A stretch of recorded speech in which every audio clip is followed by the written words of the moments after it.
See what else we got here.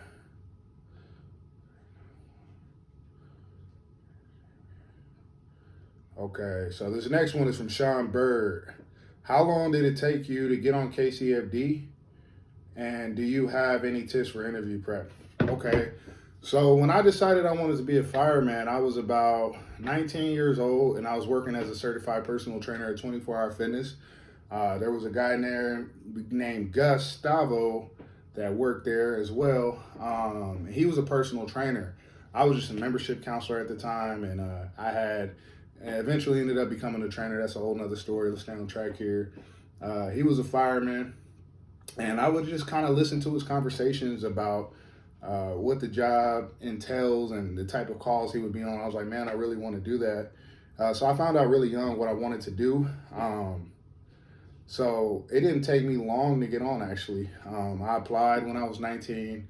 Now it did there. Once you apply and you test and you wait a little bit and you have to get accepted for an interview and then you wait a little bit. So all in all, on average, this is about a 1.5 to 2 year process. So I applied when I was 19 and I got in the academy when I was 20 and I turned 21 in the fire academy. It felt like it took forever back then, but really didn't take that long. And I'm 28 now. I've been on the job for, 6 years. Yeah. Yep, been on the job 6 years now. It flies by. Interview tips. So I did everything you could possibly do, everything that I felt was right to do. I watched YouTube videos of different fire departments, mock interviews or real interviews, how they interview their candidates, key components that they look for, key words that they look for, body language, confidence in body language, maintaining eye contact with the interviewer, not using your hands when you talk. They pay attention to all of that stuff. Also in the interview process, don't answer the questions as if you're a firefighter already, because you're not. You answer them as a citizen from a citizen standpoint. So every question that they ask you that pertains to some type of emergency situation, the first thing you want to do is say is, I call 911, and give them a detailed description of what you see on the scene and all of that things, and don't put yourself in harm's way. That's a great way. And I printed off oral board question interviews that are used on multiple big fire departments, and it was about 100 of them. Only thing is, during the KCFD process, they only ask you 3 questions with a 2-minute response time. So you don't know what you're going to get, but it's great practice. Kind of be prepared for everything, every situation. So I'm talking with my hands now, I had to really work on that. But yeah, I would just simply practice those oral board questions. I would record myself, make sure that I'm speaking clearly, I'm maintaining eye contact, and make sure that my answer is long enough to fill out the 2 minutes. Not saying that it has to be, but you want to be detailed, you want to be straight to the point. And also, I went to other firemen. I didn't know any of them. I would go into different stations and ask certain guys for advice, you know what I mean? And what they did, some guys were open and helpful, some weren't. The first place I went, they really didn't want to seem like they wanted to help me. However, when you really want something bad, you don't get discouraged. I just went to another station and those guys were a lot friendlier and they explained to me, some things that helped them out in the interview. So yeah, man, feel free to DM me, man. I'll give you some more specific details. It's kind of a lot to kind of cram in those one video. Hey man, but good luck with everything. Definitely keep pursuing it. It can happen. You just got to work hard, be consistent, and you'll get there. What else do we have here? The next one is Slick Mick, one of my online clients. She's cool as hell.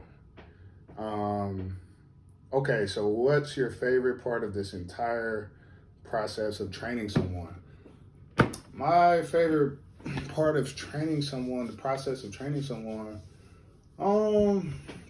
there's a few things. I don't really have one favorite. Sharing the knowledge and the things that I've learned over time, and being able to apply that knowledge to someone and explain that and teach that to someone and see them use it for their gain, and it can help them change their life and meet their personal goal, that's a wonderful feeling. I'm just giving the tools and I'm giving the recipe to be successful. I'm not actually doing the work. So to provide that and, see someone work and actually do the work and apply it and, not make excuses based off of, the information that you've provided them with, it feels great. It makes you more confident in what you're doing with your own goals, and it makes you feel better as a trainer. Make you feel like you're actually being effective as a trainer. You're actually delivering results. You're actually helping people be successful with their goals. And that makes people feel great. And ultimately, that makes me feel great. Yeah, I say that's probably my most favorite part. And then not only that, there's not just a physical side to it. A lot of this stuff is mental. So seeing, I wasn't always as mentally strong as I am. It took a lot of work. It took a lot of overcoming self-doubt. It took a lot of overcoming insecurities. It was a fight, but, once I got there, I got there. So I know how it feels to be kind of, nervous or anxious about starting a new journey, or, being insecure, being, having some self-doubt and things of that nature. I know how that feels. So sharing my experiences and how I got through them with others, and constantly revisiting those subjects, and that positive reinforcement, it feels amazing, because you're not just helping someone physically, you're helping someone mentally, and they overcome those things, and you had a very small part to do with it, and you feel like you're an asset to the world, and it's very rewarding. So those are probably my favorites right off the top of my head. And also, Slick Mick, I love working with you. Love the mental strength that you display, and I love how hard you go and how driven you are, no matter what. So thanks for that question. That was a really good question. What else do we have? What made you get into bodybuilding, and how long have you been at it? Okay, so I've been training hard with the weights for about 8 years now. When I first started, I really didn't want to be a bodybuilder per se. I just wanted to get bigger. I wanted to get stronger, and I wanted to develop a healthy habit to kind of replace some bad habits I had. I have addictive personality. I had some bad habits when I was younger in my teenage years. And I just kind of got sad and, depressed with the way I was living my life. I kind of felt like a failure. I kind of felt like a bum. I really was just kind of, working minimum wage jobs, going, partying, drinking, same old cycle. It just really, really got old. And, I got burnt out on that. However, I needed something to focus on. I needed an outlet.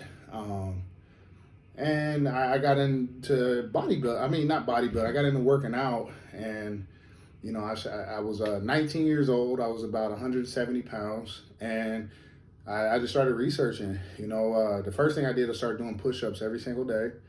I did about 200 to 300 push-ups every day, first thing in the morning before school. And I started drinking the protein shakes and so on and so forth. And I went to the gym, and man, I struggled with putting, even 135 on a bar. I couldn't bench press. I was pretty weak, pretty skinny dude. I just loved the feeling that it gave me though. The more I stuck with it, the more, I believed in myself. I kept my mind positive, and the more I applied myself as far as learning more effective ways on how to train and how to accomplish my goal, the more I fell in love with it. And I just, like I said, I had an addictive personality. So I kind of replaced, the bad things that I was addicted to with lifting weights. And I just got really obsessed with it. Once I put on a little bit of size, it was noticeable by people. People, they respect, they admire that, and people that would never say anything to me on the street before would come up, hey man, you look great. How's this? How's that? How do you do this? And, I'm not gonna lie. Like, I felt like, oh man, like this is great. I'm being recognized for positive things for a change, because it wasn't always that way growing up. So it just gave me, I'm not gonna lie, it kind of gave me a sense of identity, but at the same time, it's something I was really passionate about. So, it felt right to me, and I just got obsessed with it. I bought muscle magazines, I watched all the YouTube videos on how to get bigger and stronger, and just kind of applied that stuff. And I got certified as a trainer. I learned a little bit of stuff in there, but most of the stuff I learned was self-taught. And bigger guys that were around, I would pick their brain. And then I started developing a nice physique and muscular physique. And this was about 3 or 4 years into it. And other guys, I knew about bodybuilding, I admired it, but I didn't ever think I would be good enough to do it and get on stage. And not only that, I'm like, man, I'm not getting up there in that stuff. The little, shorts that they have to wear. And I'm just like, nah, that's weird. I'm not doing that, so on and so forth. And more people at the gym and older guys that, I kind of admired in the gym that were bigger than me were like, man, you have some amazing potential. You could be a really good bodybuilder one day. Have really good muscle maturity for my age, really good work ethic, so on and so forth. So I always played with the idea. And then, 2014, did my first natural competition and got second place. Kind of got discouraged because I did everything to win. And, some will say it's, bad sportsmanship, bad attitude. I agree to disagree on that. Anything I step forward to do or I try to do, I want to be the best at it. I want to win. I'm going to put my all into winning. So I kind of got discouraged, and now that was kind of bad on myself, and said, hey, man, I'm never doing this again. So fast forward, but I love the lifestyle. I love training. I love eating. Love putting on size. So I stuck with it. I just didn't compete. So 2018 rolls around, and I'm a lot bigger, and I'm a lot better. And I'm like, let's get this thing to go again. You're already living a lifestyle. You already commit to training and eating in the fashion that a bodybuilder does. Let's try this thing one more time. And tried it again, and voila, second place again. However, I took second place to someone that was a good competitor, great competitor. So it didn't sting as bad. And not only that, it was a pretty big show. And I got second place at that show. So it wasn't that bad. Of course, I wanted to win. So, I went back to the drawing board, kind of found out a little bit more and actually applied myself on learning about what it takes to be a good bodybuilder. And I started applying those things because it takes more than just, eating the right things and training hard. There's a lot that goes into it. There's posing, conditioning. You have to be a certain level of leanness and all these other things that the judges look for. So I really honed in on that. Again, so here 3 weeks ago, went ahead and competed again, did men's open bodybuilding and did classic bodybuilding, and got first place in both divisions, 2 overall titles in both divisions. So that just goes to show, third time was definitely a charm. And now I'm more confident. I'm more excited to work harder. Getting rewarded for your, extreme dedication and discipline and hard work feels amazing, and then winning feels even better. So I want to experience that on a bigger stage and a higher level, and I definitely want to go pro. So at this point, it's a lifestyle thing, and it's helped my life tremendously. Just have a positive outlook on life, be more disciplined as a person, be more reserved as a person, be more methodic about the way I go about things and do things, and it's transferred to other areas of life with discipline and having mental strength, because bodybuilding, it takes a lot of mental strength to diet that hard and do all the things that you have to do in bodybuilding and still go to work and do all the things you have to do. So yeah, to sum it up, hopefully that wasn't too long. That's why I got into bodybuilding. Let's see what else we got here.